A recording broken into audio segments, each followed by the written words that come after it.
The Waco Massacre, though the most infamous event in the history of the Davidian Seventh-day Adventist, was nonetheless just a milestone. What was before the Waco Massacre? Before David Koresh? Before his predecessors George Ben and Lois Roden? Even before the 1959 Great Disappointment of the Davidian Seventh-day Adventist? What was before that? Well, let me take you back to the beginning, back to 1844. In 1844, there were thousands of Christians who were often referred to as Millerites after William Miller, who expected Jesus Christ to return to the earth that year. It did not happen, and the Millerite Christians were greatly disappointed. But in spite of the ridicule heaped upon them, many did a reassessment of the biblical scriptures that led them to the conclusion that Christ would return in the fall of 1844. And out of that experience was born the Seventh-day Adventist Church, inspired by the believed prophetic voice of Ellen G. White.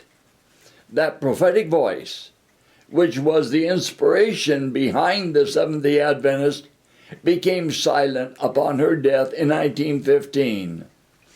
And years later, in 1929, another voice was raised, that of Post-Houteff, believed by many in the Seventh-day Adventist Church to also be a prophet. And following his death in 1955, some believe the Rodens assumed the prophetic mantle, which after their deaths, some believed was assumed by David Koresh. That voice was silenced April 19, 1993, with his fiery death, along with 75 other Davidian men, women, and children who died in the Waco fire. What about the faith of the Lord Jesus Christ of those Davidians who still remain? What of their belief now in the prophetic prophecies? What of their comfort and peace of mind assured in the Word of God now? Now from where, from whom do they find their security? Well, those were some of the same kinds of questions that were raised after the Davidians' great disappointment in the spring of 1959. And though the end was not so tragic as the Waco Massacre, in its own way, the 1959 Great Disappointment was equally as devastating to the faith, belief, comfort, and peace of mind of the Davidians then. I should know. I was one of them. I'm Phil Arnold here in Houston, Texas, from the Reunion Institute. And today we're going to be talking about something that most Americans have heard about, but they don't know very much about it. 25 years ago in 1993, in Waco, Texas, the federal government surrounded a religious community called the Branch Davidians. And when this episode was over, we had over 80 dead Americans, many of them members of the Branch Davidian Church. And although some of us have heard about this and we know something about it, very few people understand and realize that this group has a long history and tradition in Waco going back over 60 years. Today, we're going to take a look about this tradition and about their past history so that you can realize more clearly that this religious group that was destroyed in 1993 was a religious group that had a tradition, a history, had people serving in the church community for many, many years. Today I have with me Dr. James Tabor from the University of North Carolina, who has written a book on Waco. Why Waco? Dr. Tabor is, as I say, from the University of North Carolina and was instrumental in trying to help resolve the crises at Waco in 1993. But we have a special guest with us too, from Southern California, Mr. Dudley Goff. Welcome to the program today, Dudley. Thank you, Dr. Phil. Dudley was actually an eyewitness to many of the things that happened in the origins of this religious community in Waco. In the 1940s and 1950s, Dudley lived there at what's called Mt.Carmel. So today we're going to find out firsthand from an eyewitness exactly what it was like to be part of the Davidian community. He can tell us about the early origins and history of this community. Mm-hmm. Dudley, we're so glad to have you today. Glad to be give us here. Eyewitness You bet. information about it. Yes. Tell us about your first thoughts about Waco and about what it meant to be part of the group. And then we're going to hear some information from Dr. Tabor that I think will relate this to the American public. Well, obviously it was a shock to me. It didn't impact me quite like it did you and Dr. Tabor, I don't think, because you had a close involvement at the time of the assault on the Davidians at that time.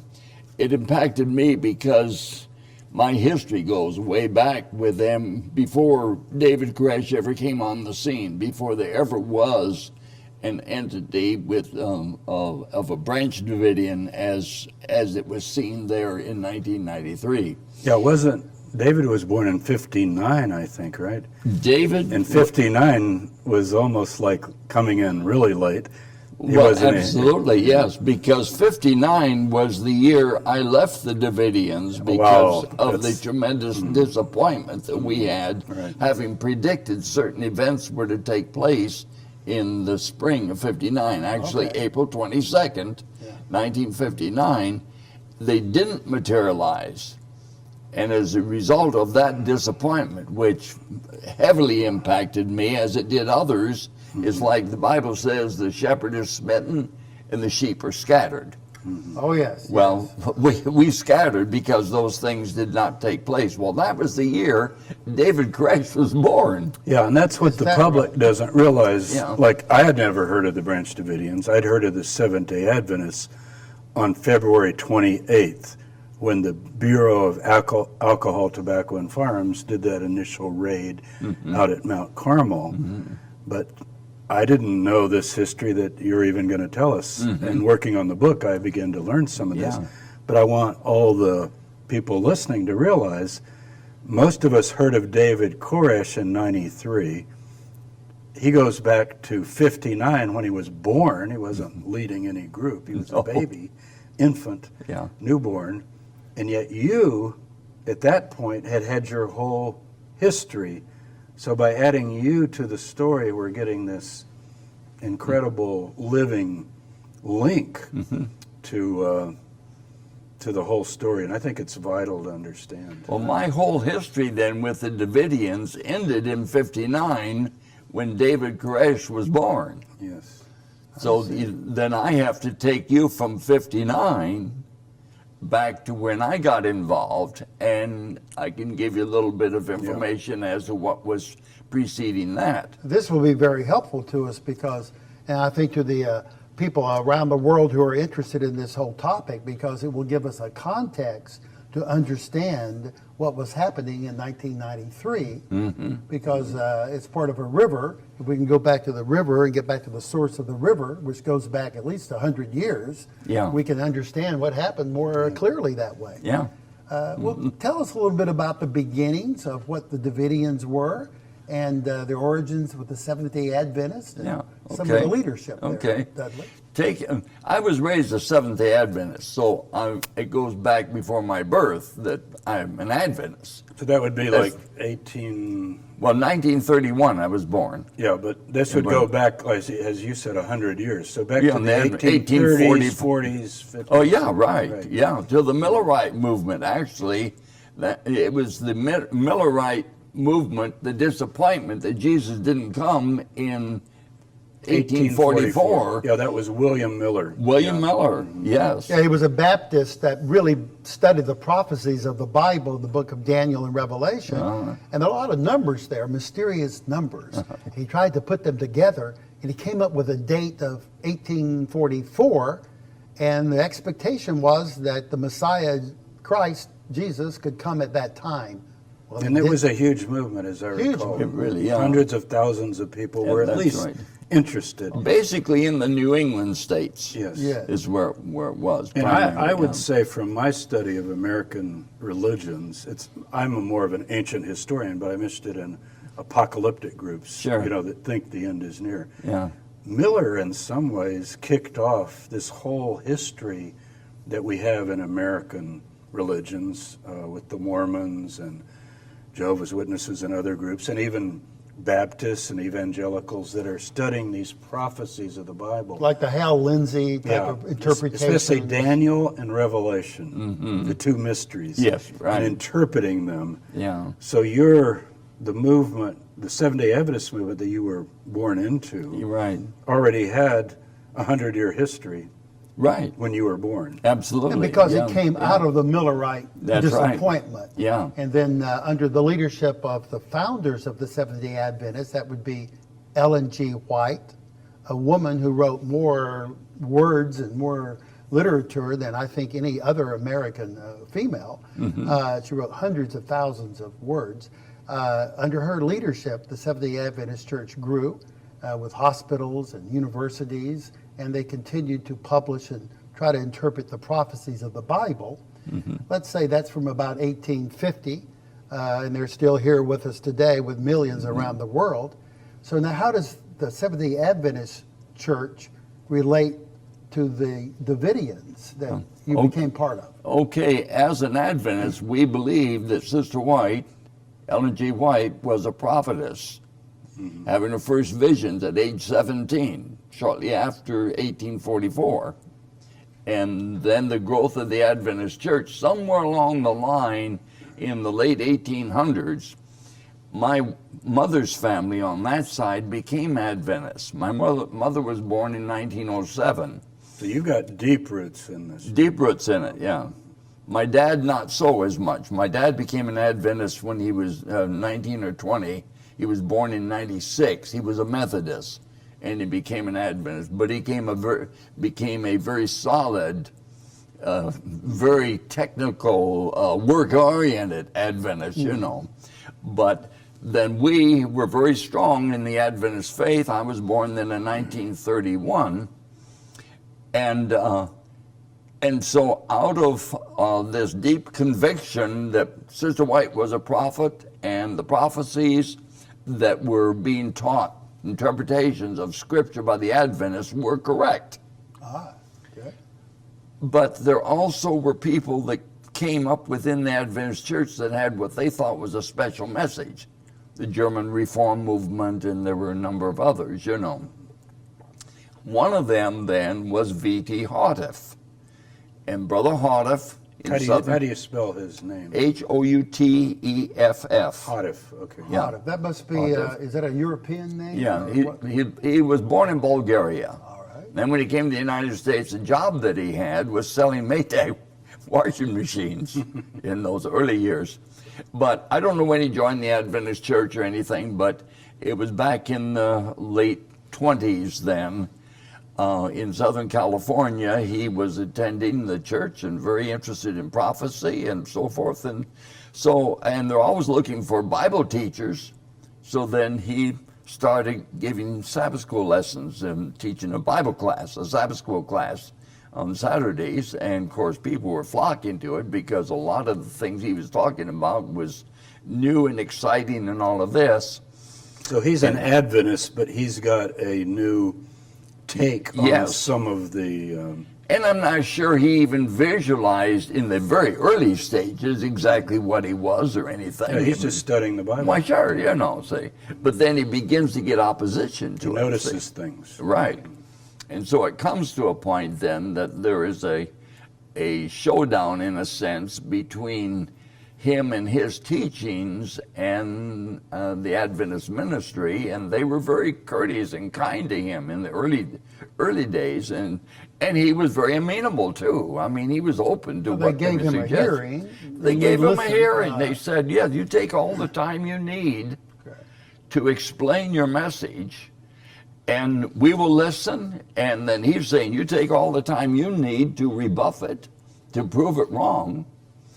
And what's going to be the conclusion of this? They're saying to him, if we prove that you're wrong, then you'll recant, in a sense, you know, Yeah. see?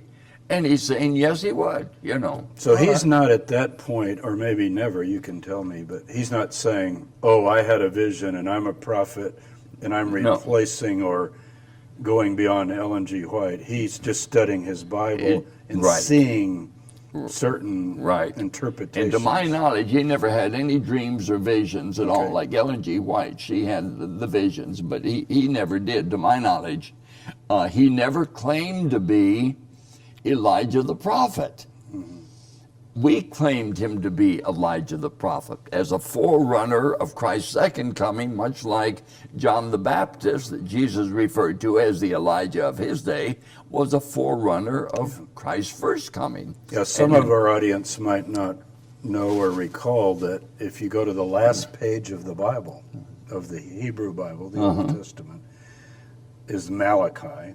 The book of Malachi. Yeah. And the last few verses say, before the great and terrible day of the Lord, which Christians all associate with the so-called second coming of Christ. Right. I'll send Elijah the prophet. Yeah. Now that can't be John the Baptist, the way the people would read prophecy, because John the Baptist was 2,000 years ago. This is before the great and terrible day of the Lord. Yeah. There'll be Elijah, and guess what? You remember? He's going to restore all these things. Right. Yeah. So I could see how. Now you knew Houteff. I knew Brother Not Houteff. in LA, I did, but- in that early stage, no say, but as a result of that dialogue between them, they said, yes, we've proved you wrong. He's saying, well, I'm not satisfied that you have, and the rift began, and then he started off on his own. So he's not going to stop teaching. He's not going to stop because teaching, he thinks no. it's the Word of God. Well, what are the distinctive points of disagreement he had with the Seventh-day Adventist leadership? Was it something to do with the kingdom of God? I don't know at that point, because it primarily would have dealt with the first two books that he had. Yes. Shepherd's Rod Volume 1. This book here was his first book, and he goes into the 144,000, the Reformation, and things like that. But there was a lot in there, and their judgment was an error, say. Well, now it's called the Shepherd's Rod. Why this thing the Shepherd's Rod? Well, Micah 6:9 says, "Hear ye the rod, and who hath appointed it?"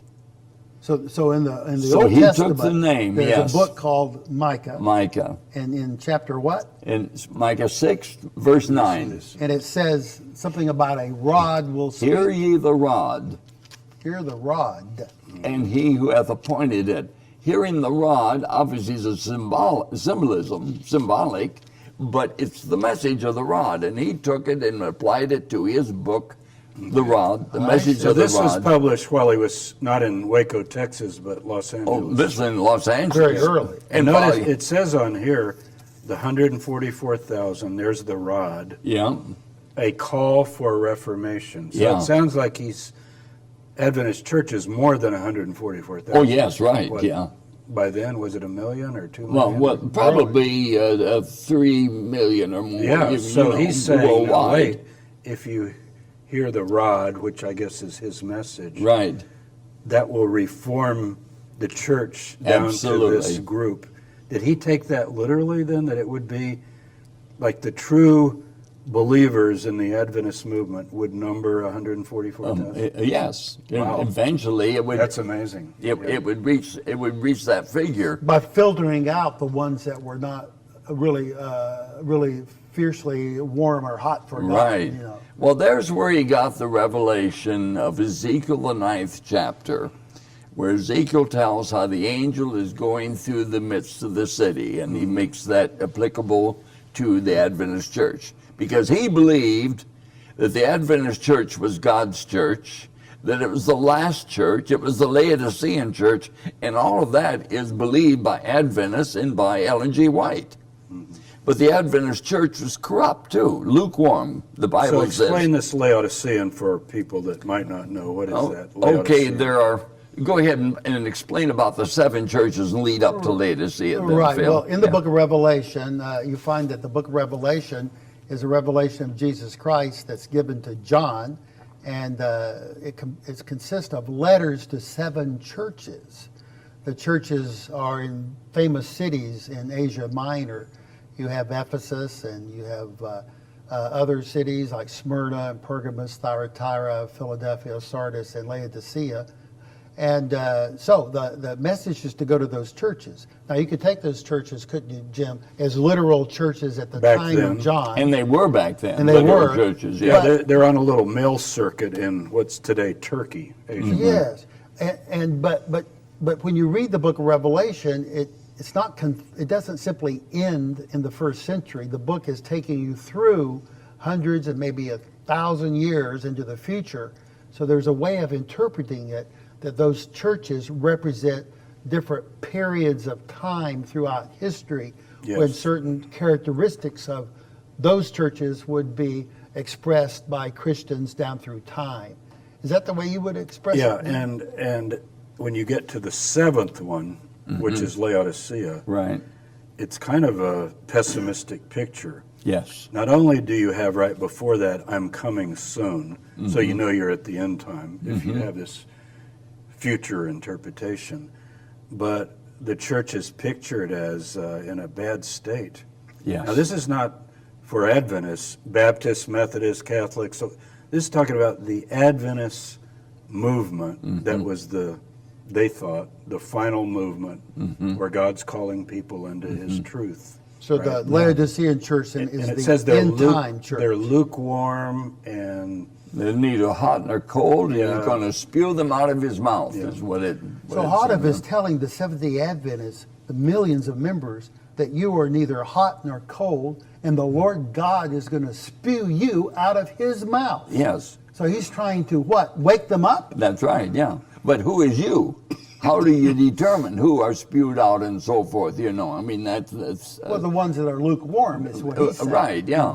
But see, he believed then, like Adventists believed, that Laodicean church was the Seventh-day Adventist church. Yes. It's not the Baptist, it's not the Methodist, it's not the Catholic. not Christianity as a whole. Not at all. This little church, the Laodicean Seventh-day Adventist church that came out of the Millerite movement, that God has put His stamp of approval on and proven it through the writings of Ellen G. White, that is the case. And for Brother Houteff to come along and say, well, no, we're starting something else. That wasn't it. He comes along and says, hey, we're a part of it. But now God is giving additional light. You talk about the spewing out, the lukewarmness of the Adventist church. What's the next step? How is He going to handle this? Oh, you go to Ezekiel, the 9th chapter, and he says that He's going to send the angel throughout the city, and we interpreted that the city of Jerusalem, that is the church. The people of God. Spiritualize it. But the people of God in the Adventist church, not the people of God in the Methodist church. Right. Or any of those, but in the Adventist church. And that angel would go throughout the church over a period of time and put a seal in the forehead. Of the ones who are Well, it says, on those who sigh and cry for the abominations that are done therein, you know, yes. in the church, or in Jerusalem, is it? So referred Houteff to thought them. the time had come. I've heard you use the term the 11th hour. Yes, And God is now going to cleanse and purify the church. getting ready to do so. And so before He does that, I think there's scriptures that say God does nothing except He warns. He first.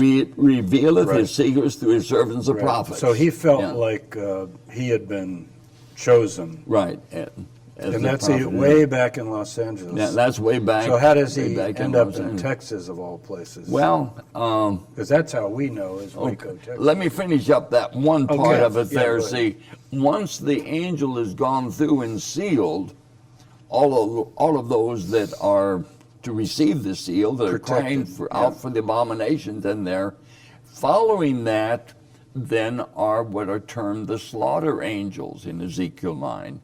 And they go and they slay those that do not have the seal. And this is literal. And that was literal, very much like with the angel that went through the camp in Egypt when the Hebrews were about to leave. Those that were going to be protected from the angel, the slaughter angel there, put the blood above their doorpost. Right. And wherever he saw the blood, he would pass by, you know. The where he Passover didn't. angel. The Passover angel, and that... So I can see why these Adventist ministers and people that were more established that are running the church in every state and every conference, this is a pretty rough message. Oh, really? Yeah. That most of you actually are going to be Right. judged. And so when you talk about the sealing and then following it, the slaying of those that aren't sealed, wait a minute, who are these sealed ones? Where else in the Bible does it talk about a sealing? Oh, it's in the Revelation. It talks about 144,000 that are sealed, 12,000 out of each of the 12 tribes of the children of Israel. We reject the Jews because they killed Christ, so we're like all the other denominations. We're a replacement theology. None of that has reference to the Jews literally in the Bible really applies to them because they've been rejected since they killed Christ.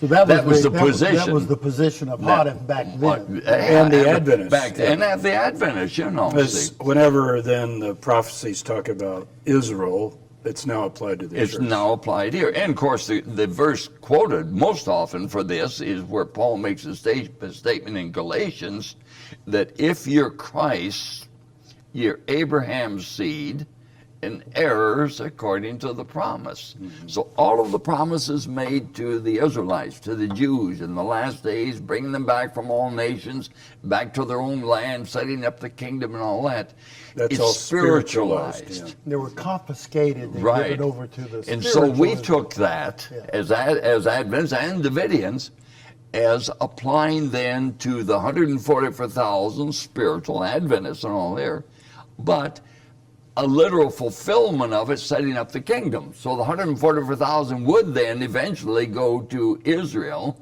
to Jerusalem, to the kingdom. Now that's Houteff's view. Right? That's Houteff's view. That wasn't the Adventist, no. Explain that a little bit. Yeah. What's the Because difference? we're different from the Adventists Right. on that point. Because that's a big point. That's a big. So you got a slaughter, but you've also got a completely different interpretation of the kingdom of God. Yeah, and for them, the slaughter was that allegorical or oh yeah, whatever. They wouldn't accept that, but it was the anticipation, and maybe that goes to the crux of it here before I explain further.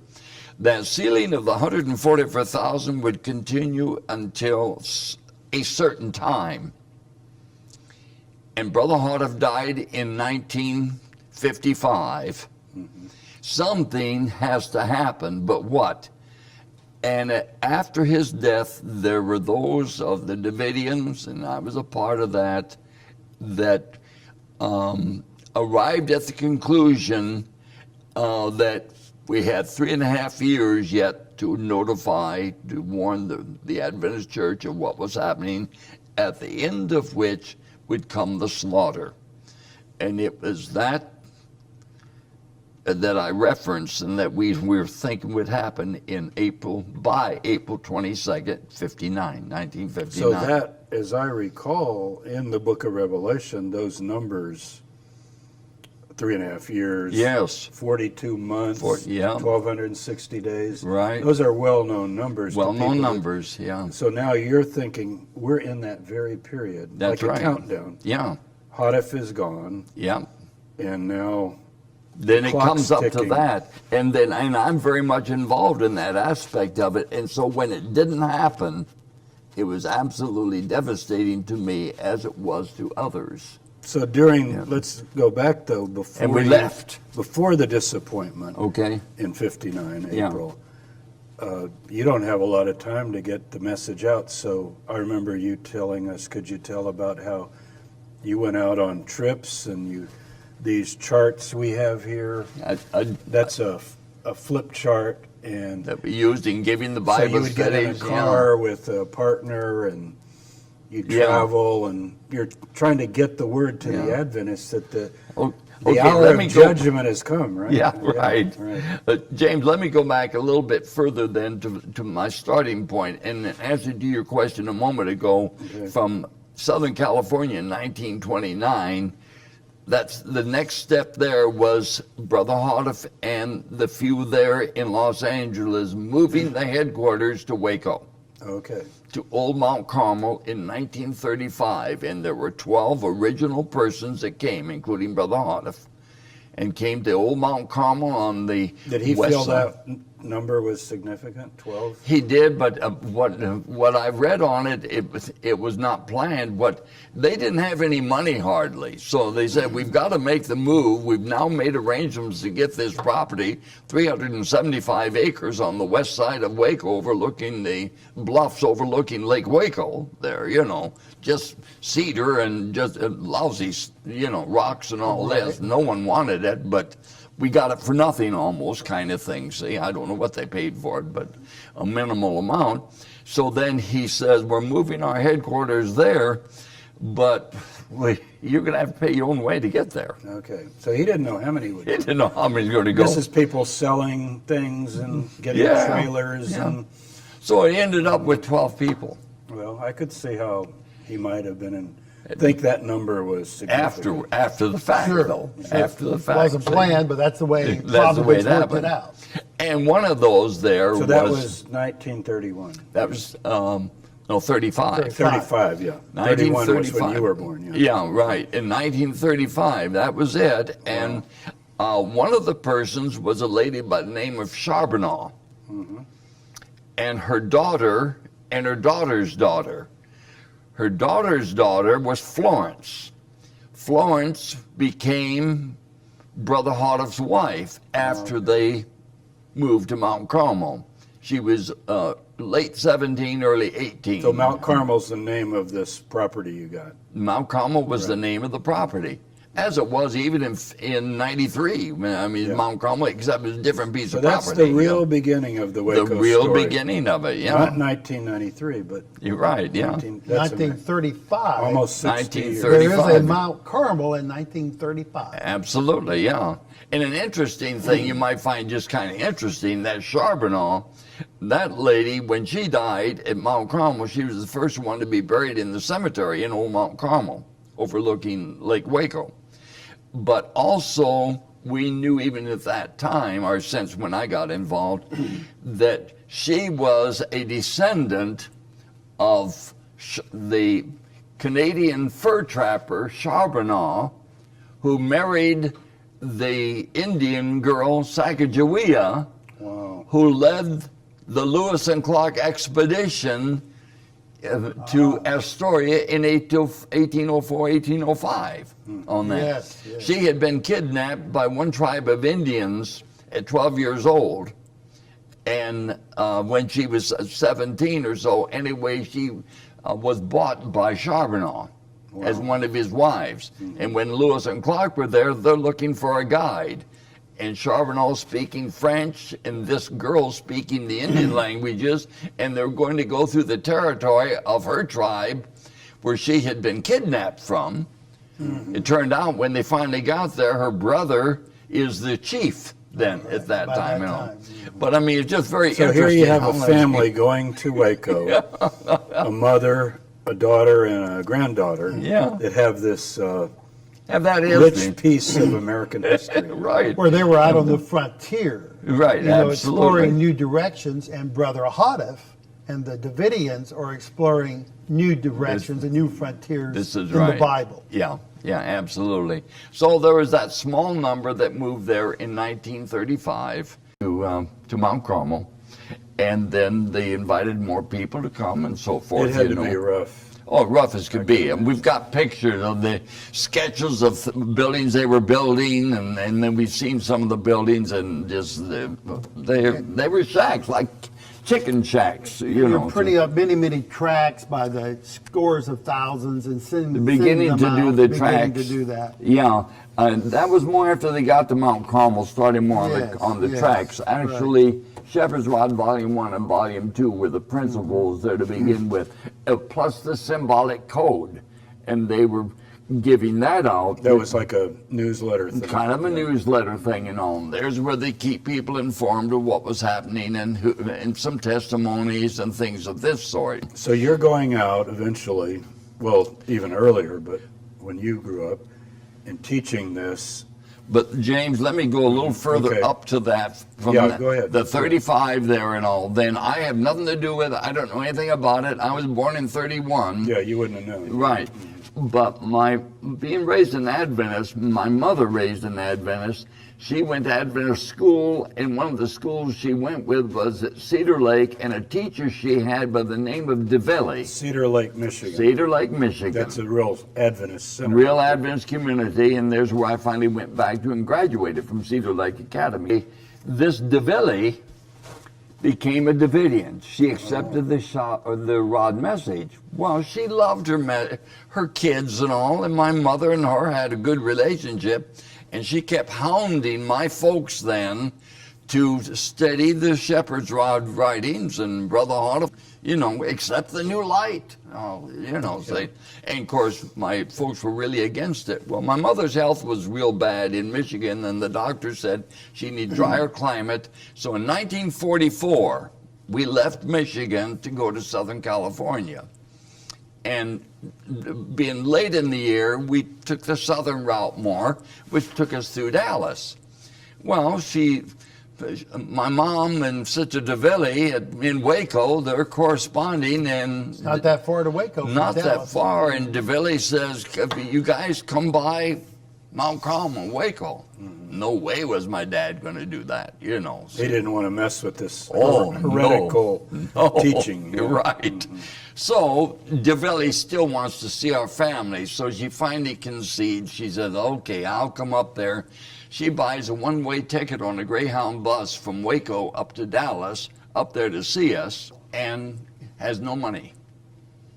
She says, "I have no way of getting back home. I don't have any money. You're going to have to take me back." Ah, And my Yes. dad fell for that, okay, said to Dudley. And we left the trailer there, got in the car, and drove from Dallas down to Waco to Mt.Carmel. And we were there a week, and during that week, Brother Houteff is giving Bible studies to my dad particularly, Okay. and he became a Davidian. So he was personal. During He that would week. sit with your father and open Right, the Bible. absolutely. really? Yeah, Wow. during that Because time. David Koresh did that, amazing. remember? Yeah. Oh, Even yes. with some of the FBI Yeah. people, that same thing. That Yes. Here, let me show you something. Right. Let me show you out of the book. Right. Now, my brother and I, this didn't mean much to us. I'm 13 years old, Yeah. my brother 12, but they had kids there. You're probably so we're climbing- having a ball. Climbing trees, running Oh, around. yeah, going all over the place, and then just really neat, really neat. So then we left there after a week and went on to Southern California, and then started attending the Davidian congregation there, which was the largest in the nation other than Mt.Carmel. What city was that in? Los Angeles. Okay. Because Los that's where Angeles. Houteff had started. That's where it so- started, you know. And there's where I met, we may refer back to this, but there's where I met Mary Bell and her mother. She was a child, maybe a year younger than me or so, but they were Davidians. We'd pick them up and take them to the meetings. And so that's how I knew her. She eventually becomes the wife of Perry Jones, who was shot at the entrance with David Koresh when the BATF. February February 28th. 20th, yeah. So Perry Jones, that was killed in 1993, you knew him? I knew him, and Way we'll back. touch on that way back, but not that far back. Knew his wife Yeah. that far back. Didn't know Perry Jones until other things happened that we got involved with the Davidians. So that was in 44, and we stayed in California for 2 years. And in 46, Brother Houteff contacted my dad because he was a landscaper and asked him to come to Mt.Carmel. He didn't invite anyone to Mt.Carmel unless there was a purpose and they're doing something there, other than maybe an older person. He's that not needed just a trying to restroom. gather a bunch of No, people. not at Yeah. all. You had to have a job, and they needed you, because my dad was a landscaper, and Brother Houteff was thinking ahead. He was preparing. We had 375 acres on Mount Carmel there, and a lot of ravines and whatnot. And so it got the big bulldozer. I remember when the new one came into Mount Carmel, $5,000 they paid for this big bulldozer. Wow. Which was they'd had an international one before that. But anyway, brought my dad there to build the outdoor stadium that would seat 144,000.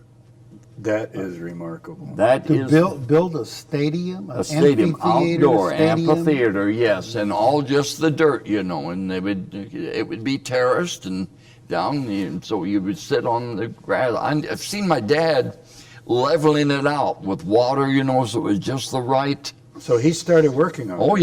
yeah. Amazing. When Brother Howard brought us there. Well, you talk about taking the Bible literally. It's Yeah. one thing to sit around and speculate, but to say, this remnant group is going to come, and we'll get to where later you're going to go to Palestine, Right, to yeah. Israel, and be part of the kingdom of God and so forth. Right. But to think they're actually going to come to Waco, Texas. Yeah. I was going to say now, with people listening who are Catholic, Baptist, Methodist, I don't think when you go to your church, you sit around reading verses that talk about how 144,000 new members could be seated in some kind of stadium that your church needs to build. Mm-hmm. Why is that? What's the difference between your approach and what we're hearing today? There's, as Dr. Tabor says, you're really concerned with what the Bible predicts will happen, and you're taking those passages very seriously. You're looking at Hebrew, Greek, you're studying the passages to find out, do we need to build a facility to house 144,000 human beings? Or does that mean angels? I mean, you're discussing all this. Right, yeah. And you conclude that the 144,000 are? The Members of Adventists the that Adventist escaped the Church. slaughter of Ezekiel 9, the ones that are sealed by the angel, Human the sealing beings angel. who are Human coming beings. to absolutely. Waco. Absolutely. So you're looking for 144,000 new members. Well, but it wasn't the case where we thought that you accept the shepherd's rod message and boy, you are locked in. You're going to have the seal. That seals you. No.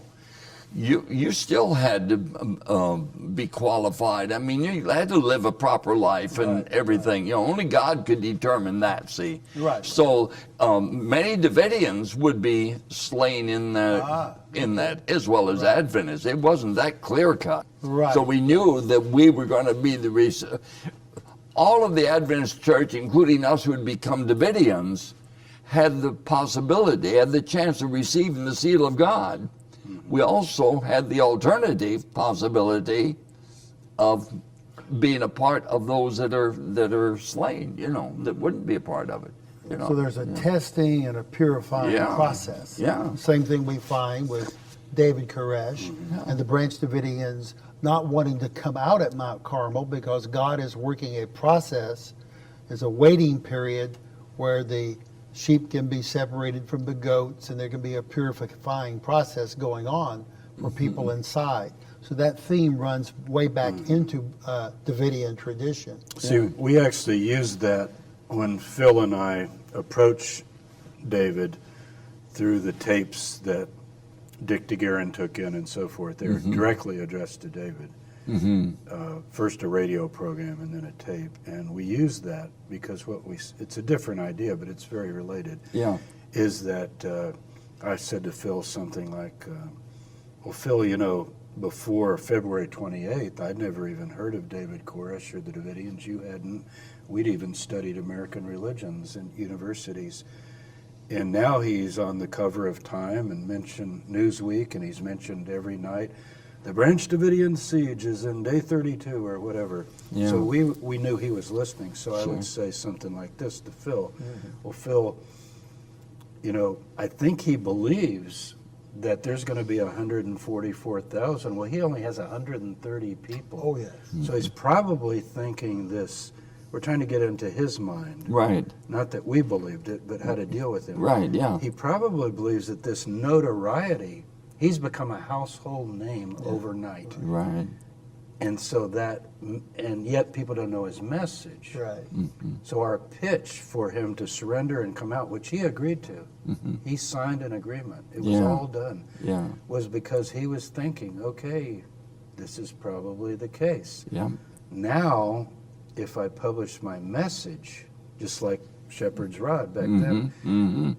There'll be 144,000 people. I don't think he was as exclusive with just the Adventists, because he had pulled people from all over. But on the globe, there will be 144,000 that'll see this message and read it and decide that's a prophet of God, or that's the Lamb of God. So that would happen we actually use that. after he surrendered, and Yeah. he would go to trial and maybe go to prison. All this work of God sealing 144,000 would be transpiring, and he would be there watching it and then participating in it as it came to its culmination. Yeah. Because there wasn't a chance that that teeny little group, 130 people, was going to have any worldwide influence without something happening. Right, yeah. So I think he thought that over. And actually, it was Passover. It was a week before, it was the week after Passover on a Wednesday, April 14th. And he said, I've got the word now. Yeah. We're coming out. Yeah. But I have to write this message. So see, we're pretty sure that he, I don't want to say went for it like it was a trick, but found this suggestion persuasive. Yeah, That's how I'd like I think to he put did, it, and I think he wanted to dialogue with us further. we didn't because he need- says once he gives his manuscript to us, the he attorney names and gives us, it to us, Yeah. names us by name, they would come out. So this fire that's on the cover of my book here, everybody's seen that image. Right, yeah. That, totally unnecessary. Right, That did not absolutely. and these little children Yeah, should be alive today. Now, right. whether they want to believe Davidian message or not believe or whatever, that's another question. Yeah. But they shouldn't be dead. No, Yeah. no, they shouldn't shouldn't. be. And this church community goes back then. Here we're in 1935, and then your father comes along later, brings the children, and he's building this theater or this we're amphitheater, up this to- stadium Yeah, for 144,000. 1946, yeah. So please continue. What happened then? okay. Then I stayed at Mt.Carmel for 2 years, and I won't go into a lot of things right now, but maybe later if there's something you want. But I was there for 2 years, and my main job was in the bakery, and so I was in charge of that. I had close relationship with Brother Houteff because of things he was having me do, developing food. The first granola that you would probably have, Really? we would have had there, you know. I mean, starting, but we'll go into that later. So it's in 1948, that's 2 years later, and my folks were not having, things weren't going real good between my folks, and my mom left, and with her family and all in Michigan, goes back up there. And so she and the family are wanting to get me out of Mount Carmel. And so they're making arrangements for me to go to Cedar Lake Academy, which is a boarding school, an Adventist school at Cedar Lake, and which I did for 2 years. My 11th and 12th grade I took there because of my experience at Mount Carmel in the baking. And I needed money to go to school at Cedar Lake Academy. Then I had the job, I was in charge of the bakery and everything there at Cedar Lake. So I was able to make a living and get me enough through class and all, and graduated from there in 1950. And then I was headed in the summer for Emmanuel Missionary College, Andrews University, as you refer to it now. You were going to be a minister. I didn't know what I was going to do then. I You're thought gonna the study chances the are Bible, pretty yeah. good I would be a chef in an Adventist school at college or something like that. I wasn't sure. But anyway, toward the end of that first semester, I decided I want to go back to Mount Carmel. I wasn't comfortable about everything.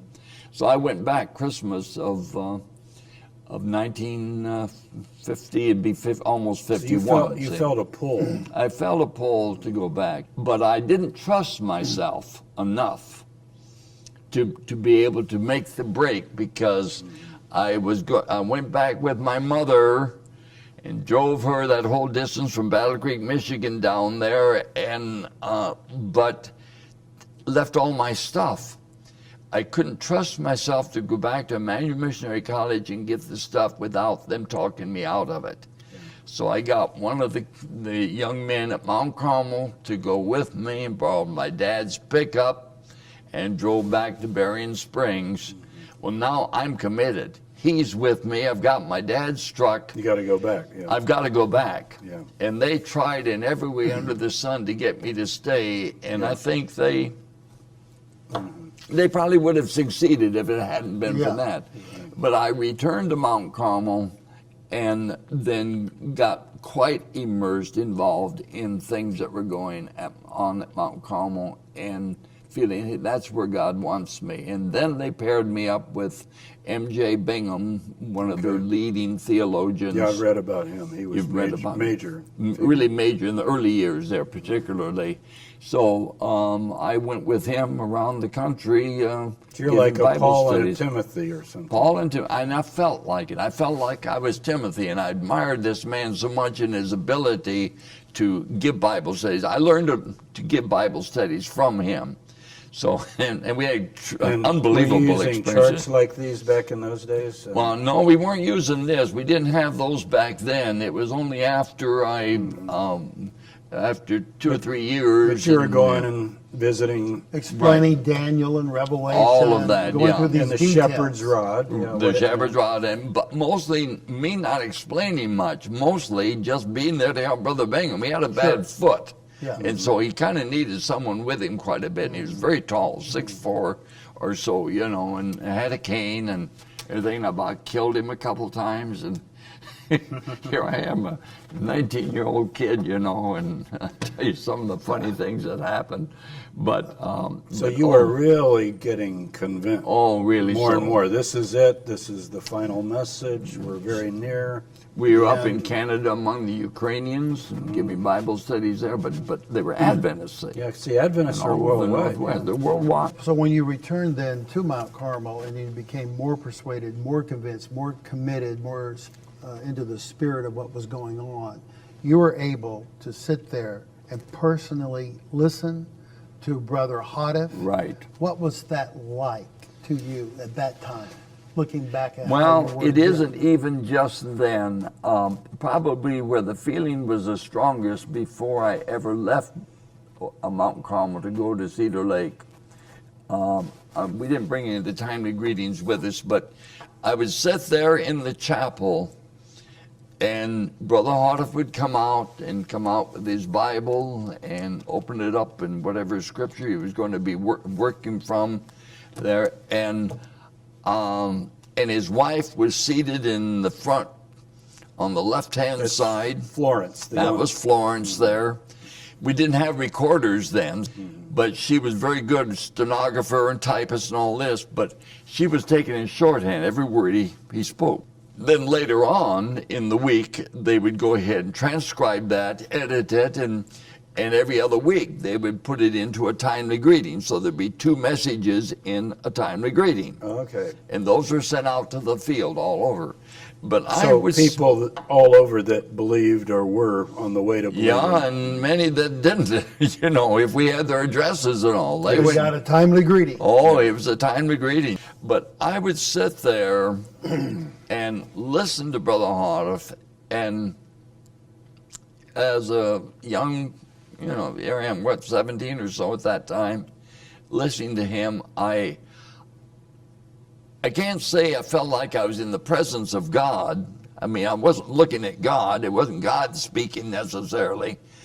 But what a privilege for me to be here to hear the words of God coming through his prophet, his latter-day prophet, the Elijah of Malachi. Yeah. of Malachi that precedes the second coming of Christ. I mean, I was just, and so I just drank in every word, you know, I mean, but it was the aura of it. It was the spiritual high, or whatever you might call it. But it wasn't because he was, because you've told us this, it wasn't because he was this flamboyant oh, not at all. orator or He wasn't that. It was more just opening the Bible, This is right. going through. Very calm. Now that's so interesting for 93, Oh, yeah. because see, we didn't know Koresh and all, and we Right. started listening to the tapes. And he also, maybe they had a similar style, it could have been part of the culture. The thing that was important wasn't, you know, your voice or being this charismatic speaker or anything like that. It was literally who's the angel that comes from the east in Isaiah, and who's this, and what you said earlier. Where else do we hear or read about a sealing? Oh, maybe Revelation 14 and 11 and so forth. So it was more that Putting the puzzle together. you felt like you were Right. getting knowledge. Absolutely. And when we talked, I was going to say this earlier, I'll put it in here, that everybody's like, why won't they come out? I'm talking about 93. Why don't they come out? Big question people asked. Yeah, why didn't they come out? What's wrong with them? Are they brainwashed or what? And what we found consistently, even during the siege, because they put out a set of videotapes, interviews where they just ran a camera and said, like, hey, Phil, what brought you to Mt.Carmel and why are you here and do you want to come out?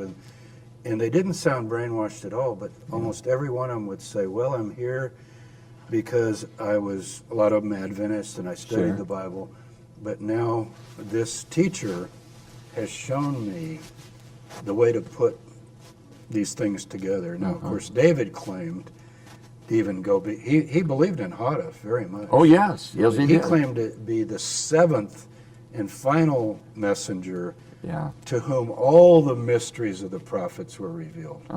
You know, and so they felt that, and the FBI got those tapes. There are two of them. I think they're on YouTube now. You can watch them. Yeah, videotapes. Yeah, videotapes, and they said, don't let these out to the public. So we didn't know till after they were dead. Yes. Because he said it will create widespread sympathy for the human side of the Davidians. Because they're just talking.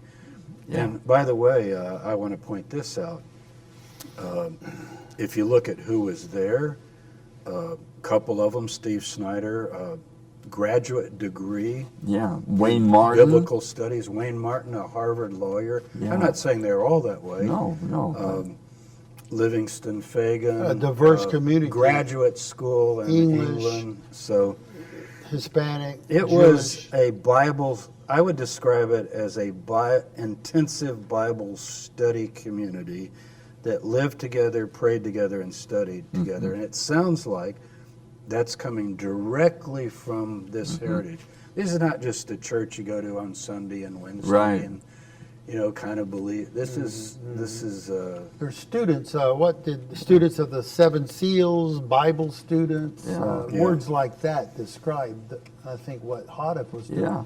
Well, it was back at about that time when I had returned, and after Brother Bingham, that Brother Houteff started the Davidic Levitical Institute, which was the school to train workers to go out in the field. to get this message out. Right. I had personal training because I went with Brother Bingham, who was one of the key person, most talented, educated from that standpoint, you know. But that was the beginning stages. Well, we need a lot more than that. Yeah. So then the Davidic Levitical Institute. So a lot of young people were involved in that. Well, there was Perry Jones.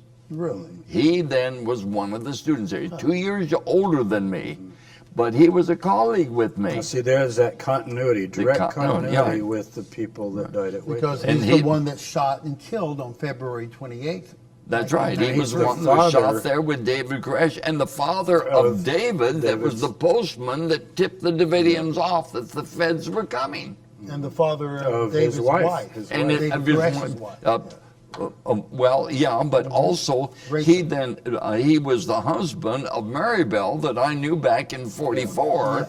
It's all in connected. California. It's all connected, All yeah. connected, yeah. And I want to say, just so we're clear on this, I mean, what we're trying to do and what you're helping us to do, Phil and I as scholars, we don't, you know, what we think personally about all this is irrelevant, but we're not advocating this movement and this is the truth, or David was called or Houteff was called or any of this, and you didn't stay with it and you're going to relate that. Yeah. But what's important to do, no matter what we think, I could be an atheist or a believer, it wouldn't matter. Yeah. Same approach, is to approach and understand people where they sincerely find themselves, Yeah. rather than to castigate them and label them as crazy brainwashed fanatics, cult members, nuts and fruits and all these kind of pejorative terms, Yeah. because that's what got people killed. That cult label. Yep. And so I want everybody to know, as you're listening to us, we have tried to get into that worldview in order to understand what went wrong. Right. And we'll talk about this more toward the end, but we think there's some positive light in the future on dealing with groups in terms of the government, Yeah. because we've had meetings with FBI Sure. and things have been changed. But you're helping us to really understand what it felt like. So I want to go back to Houteff, though, because he's gone. Yeah. And what was it like just talking to him, being around him? What was his personality? Okay, You got I've any got stories. I've got to give you a story here, and I was so impressed with it. Brother Houteff was strict in a lot of ways, and we had a dress code, and we had our own money, and What do you mean your own money? we made our own money. We made Like our a own script, money. like- Script, yeah, and we'd have a card for eating for the cafeteria. I didn't need it that much because I worked in the You were the kitchen. chef, Yeah. See, I was. So yeah. you're paid that way. They didn't have to come up with outside funds. They could Absolutely, say, yeah. Here's your thing for your meals, and here's this. And When we first went there in 1946, because I wasn't in the cooking end of it then, it's my dad that they're concerned about in making the outdoor amphitheater and so forth. But these kids have something to do, so they put me to work with Brother Berliner from Switzerland, who was in charge of the aviary, the bees, Okay. And so you'd make the little squares with the wax on, for the bees. And I was paid 17 cents an hour. In the script. in the script for Yeah, that, see? yeah. But you could buy a ticket for $5 of the script, buy a ticket that would last you about a week in the cafeteria. You can buy a $3 one or a $5 one. A $5 one for hungry people lasts about a week. And they'd punch it 1 penny for a slice of bread and, everything, see? It was that.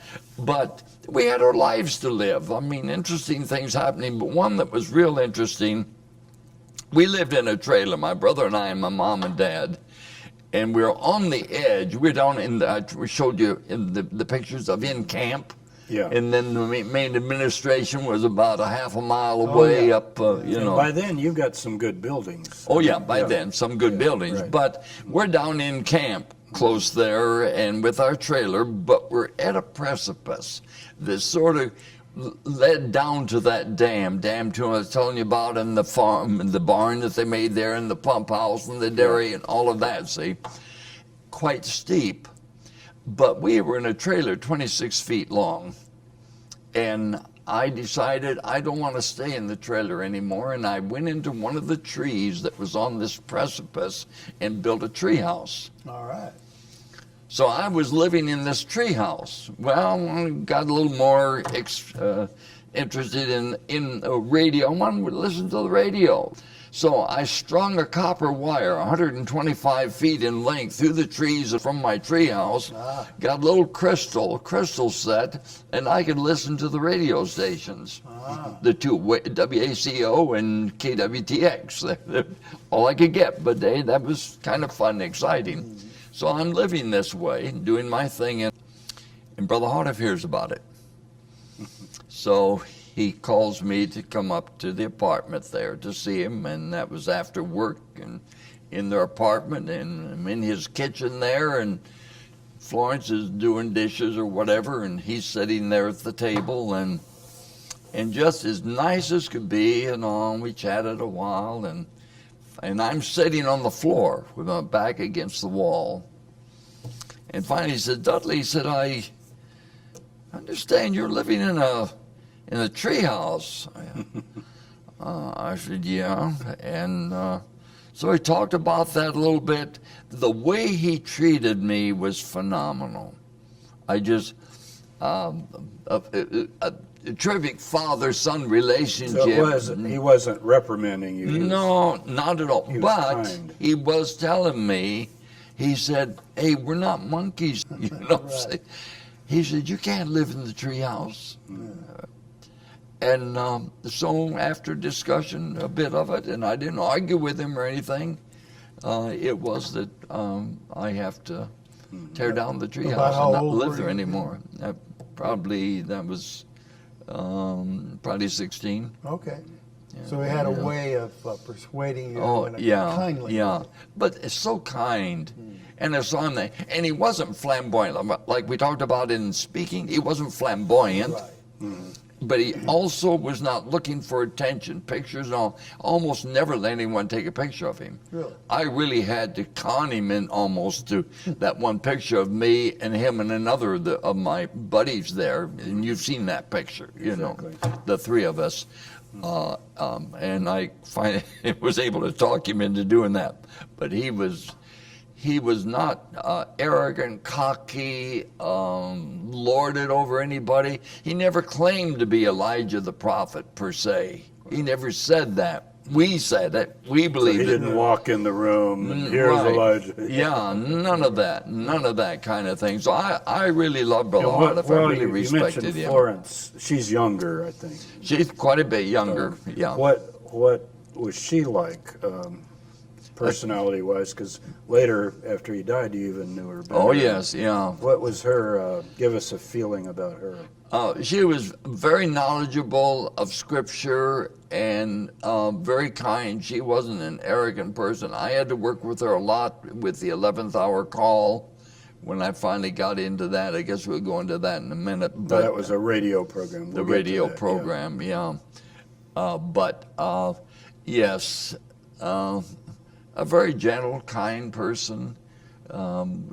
You saw her interacting with other office staff and all. You didn't see any competition or irritation or anything like that, you know. It was, Pretty bright, studious kind of person.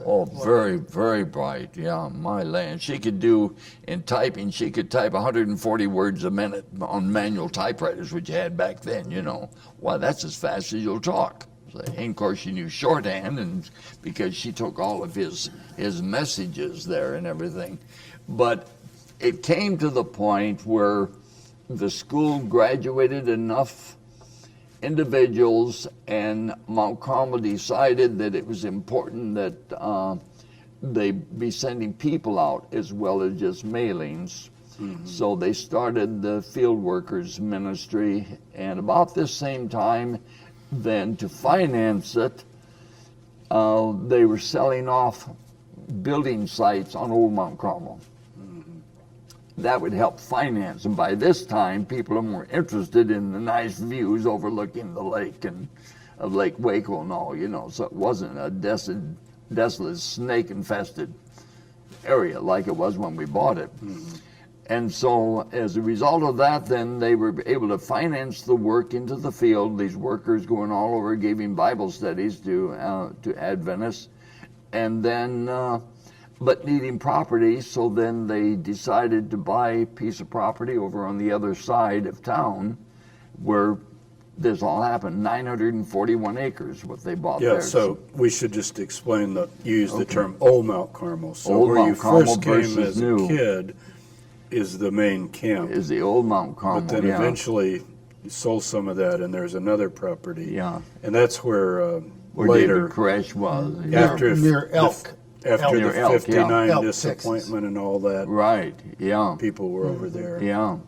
So selling off Old Mount Carmel helped to pay for New Mount Carmel. Okay. It also helped to pay for the field work going out. Yes. Okay. But then after we're out in the field for a while, giving Bible studies, then the office decided that they wanted to expand into radio. And so we did a few trials, and I was in the Northwest at that time. And so they asked me to do it. And the first, and they entitled it the 11th hour call. This we is have our the radio log. radio you know. log Yeah. here. The 11th hour call. call, radio log. And you can see it's page after page. Did you hook up with a... Well, we didn't to begin with. We started KWJJ in Portland, Oregon, on it to begin with. But then after a little bit of this, then they decided they wanted to expand. And so they called me in from the field back to Mt.Carmel. So they would originate at Mt.Carmel. And so then I became the spokesman, the preacher for the 11th hour call. And another young guy that was out in the field, he then was the announcer. I can still hear your radio voice. Oh, is that right? Oh, yeah. You definitely have that Well, broadcasting voice. I take it as a compliment. So you got in with, what network was it? ABC? ABC Network. Wow. Yeah. Because this is really blanketing the country. And that's in the early 50s. Yeah. 59. Yeah, amazing. Yeah. So there's where then I started working with Sister Houteff more and more, because I So wrote that's the messages. Just after the disappointment then. Well, no, May 59. yeah, but no, this was that was still there, you know. Okay. But it was But the all broadcast before. was earlier, All yeah. the broadcasts were earlier, and that.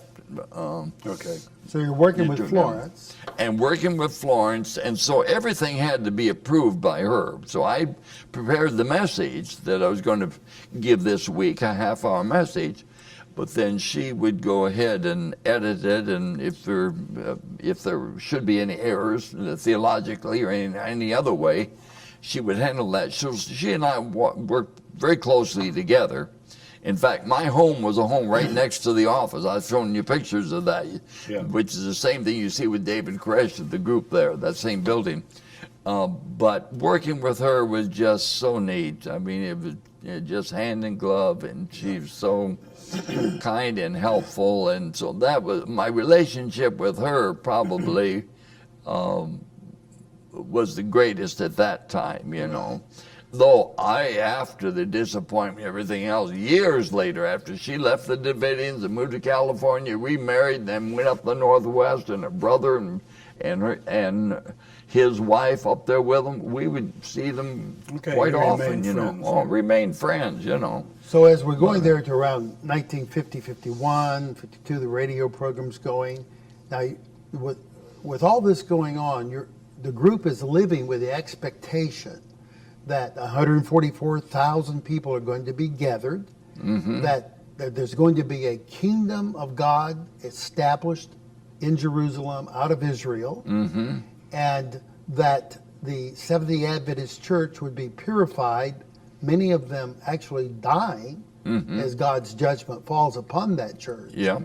And that's the faith that's motivating the community. Right. It's causing all these details about who's chef and building this building and creating this printing press and radio. It's coming out of this faith. You're that right. you really believe that God is put This in is the right. Bible. Yeah. You're living with that. Yeah. And Houteff is telling you that's going to happen. He's the voice that's proclaiming it. He's giving the rod message. That's right, yeah. And then we get closer and closer to 53, 54, and Brother Houteff dies. He died in 55. That had to be a disappointment. Oh, Tell it us was how a that disappointment, affected you. yeah. Oh, it really did. I was in the field at the time, you know, and when I say in the field, some of the field workers. I happened to be in the East at that time, in the Carolinas somewhere, I think, when that happened. And he wasn't old, was he? No, he was almost 70 when he died. He was 69 Oh, wow. something. Okay. Yeah. So he was, you Wasn't know, up old, there. old, but he was young. Up there. And health not real good.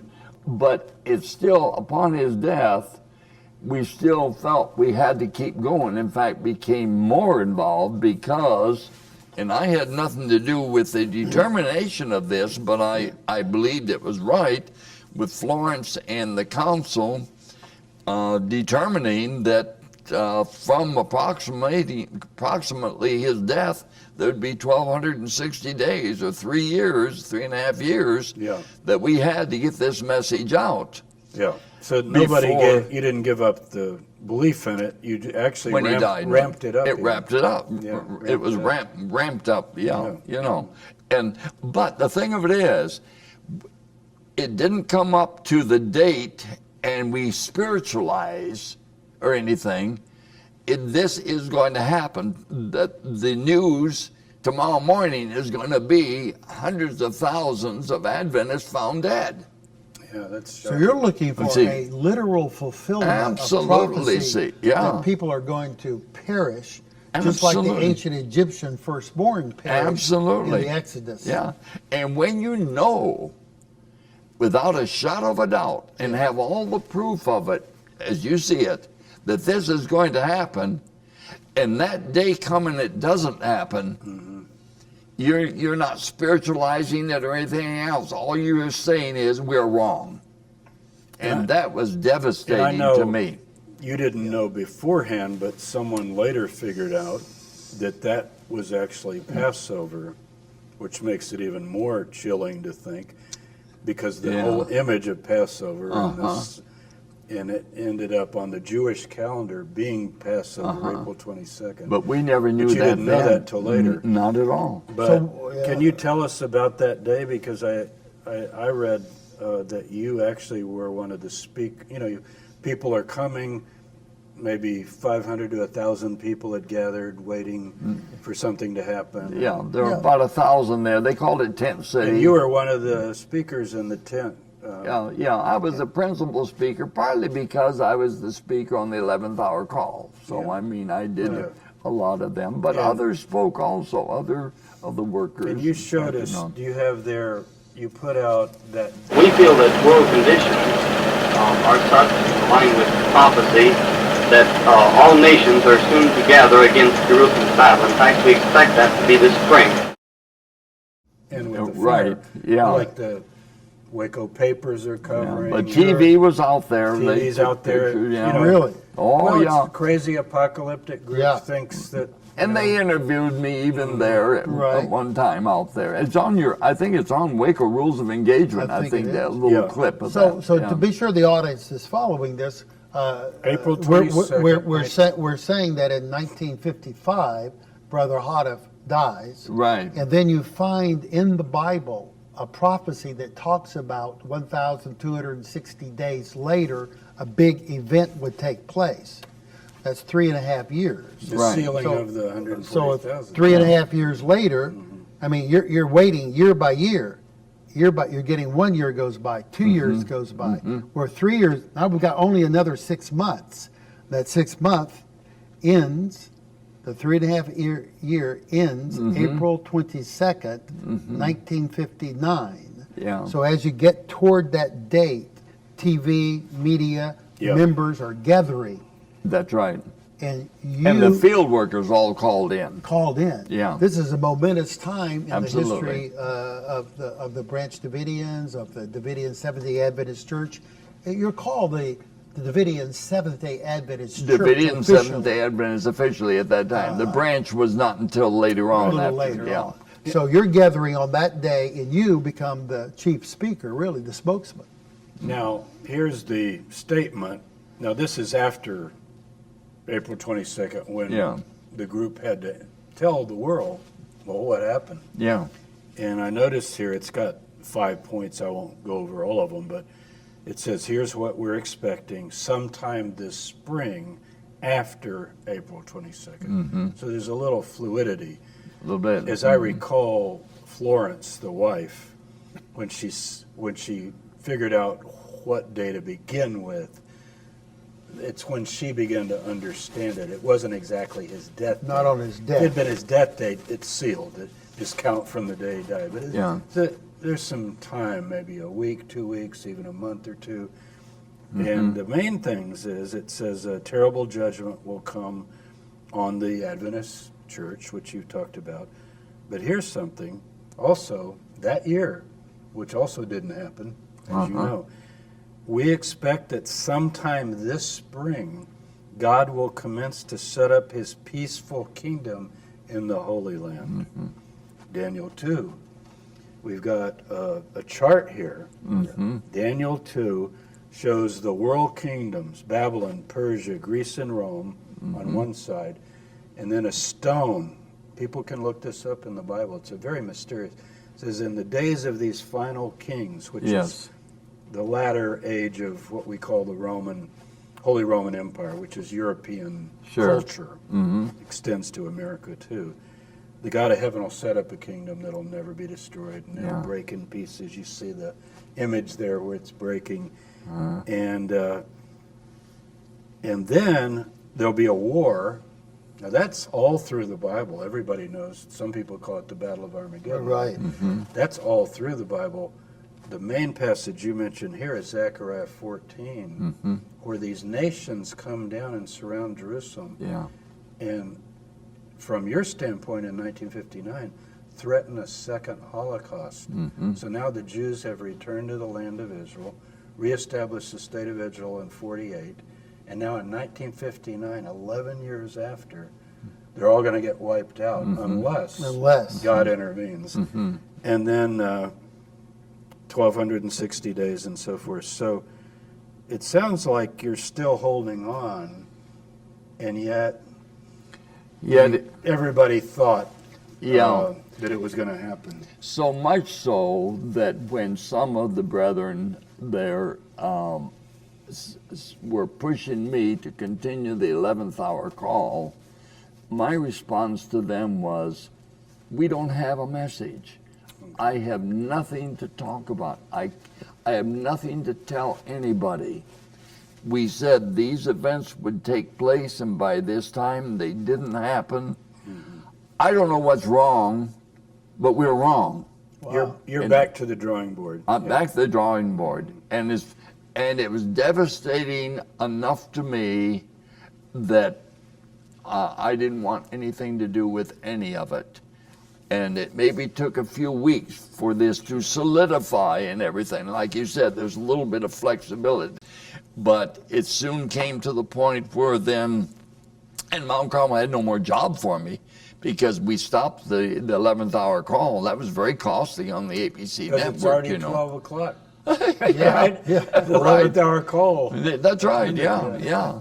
So there was no reason for me to stay, so then we did start looking for another job. Well, here I'd already gotten into radio with the 11th hour call, so I did make application as one of the other students to go into secular radio, and I got hired at Marlin radio station there, and I won't go into all that story, but it finally resulted in then I leaving Texas in 1961, moving to Astoria, Oregon, where I was offered a job there. So you recognize that the way you took the disappointment of 1959 was that you humbly said that we've made a mistake. I'm wrong. Right, yeah. Now, that's rare, in human but experience. It was based on Brother Houteff's writings, but if Brother Houteff, if we're wrong on that, then he was not a true prophet. He was not the Elijah. But if wrong there, Ellen G. White was not a prophet. Yeah. We're wrong there. How far do you extrapolate this down to the point where you say, I don't want anything to do with this Bible even. There's nothing there. Sure. Well, at some point, God is saying, wait a minute, kid, and I had to rethink. But it was so far a stretch that this is the Bible I used. I bought this in 1950 from Baylor University bookstore. This is the Bible I used all the time. All my markings and everything are the Davidian Bible studies and everything. I couldn't read this Bible anymore. Sure. It told too much else. So I put it away. Right. I really wasn't reading anything until I finally got the Living Bible, which is just a paraphrase, and started reading it some. Sure. But I just about gave up my faith. You had to rehabilitate. I really had to, yeah. Now Florence didn't stay either, and you said you kept a relationship. We kept a relationship. She was kind of the leader. Yeah, and her brother too. Could you tell us, Oliver Hermanson? We got to talk to you a little bit before the interview, and you told us this amazing story where the Seventh-day Adventist Church reached out to you, and I think Florence and several of the leading people went to, is D.C. the headquarters? They did, Washington, D.C., Tell us a little, because that needs to be told, too. That's an amazing story, too. Before you do that, read that letter before the disappointment where they're denouncing you. Just you want me to read it? Give us a little context on that. I'll let you read it. Dudley, after the disappointment, as you said, you left, Florence left. And I know when you were going out before on these missionary teaching journeys, you personally, you showed us this letter, which is amazing. Now, this would be 51. I'm going back a little to show the contrast. Okay. But the Adventist church, the mother church, is getting very worried. Here's a letter from the president of the conference in Montana. That'd be the whole state. Right, yeah. It starts out, "Dear brethren," to the Adventists, "beware.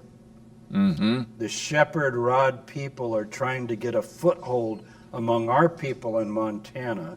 They sneak into the town and innocently ask who the church clerk is and get names and addresses. The one who's working most actively in Montana is Dudley Goff." Okay, so fast forward, 1951, they're warning against you and all these people. And now you're disappointed. The whole world has crashed. Almost like the Millerite thing. Yeah, right. You know, they said, "We wept till dawn," and all these. It was such a But contrast. they didn't react like this. No, not So at all. explain Tell us what Yeah. happened. What happened? See, there was such a contrast between the way they acted after our disappointment in '59 and This, yeah. prior to that, but also when Brother Houteff first was meeting with them as a group with his message to begin with, they were very good, very understanding, very kind, and all of that. That changed They're when getting he worried. didn't recant. They're getting They were worried. getting worried. Yeah. And so we were a thorn in their side For years. for all those years. So the difference between the beginning, the way they treated us, and during, and then the end, back to the, treating us decently, they understood because they were birthed out of the Millerite movement, a disappointment Okay. that birthed the Seventh-day Adventist Church with Ellen G. White and A.G. Daniels and all of them, and Mr. White, Brother White there.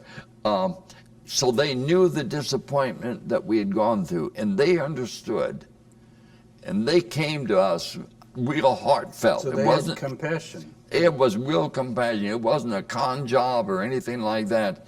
They really came to us and they wanted to help us understand. So much so, they put their money where their mouth was and invited us to Washington, D.C., to the headquarters of the General Conference of Seventh-day Adventists. Worldwide headquarters. Worldwide headquarters, and leading theologians, Adventist theologians there to meet with our people.